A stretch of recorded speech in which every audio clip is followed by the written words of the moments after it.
আপনার কি কোমর, হাঁটু বা পিঠে ব্যথা অনুভব হয়?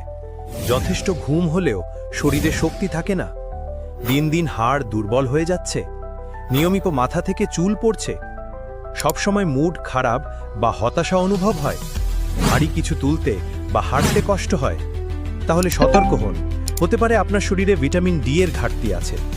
একজন প্রাপ্তবয়স্ক মানুষের প্রতিদিন 600 থেকে 800 ইউনিট ভিটামিন ডি প্রয়োজন। এই ঘাটতি পূরণে কিছু খাবার বেশ কার্যকর। তার ভিতরে অন্যতম একটি হচ্ছে স্যালমন মাছ। প্রতি 100 গ্রাম স্যালমন মাছে প্রায় 450 ইউনিট ভিটামিন ডি থাকে। নাম্বার 2, সার্ডিন মাছ।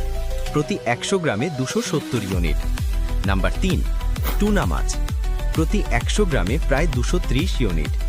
নাম্বার 4, গরুর কলিজা, যাতে আছে প্রায় 45 ইউনিট। আর নাম্বার 5, ডিমের কুসুম।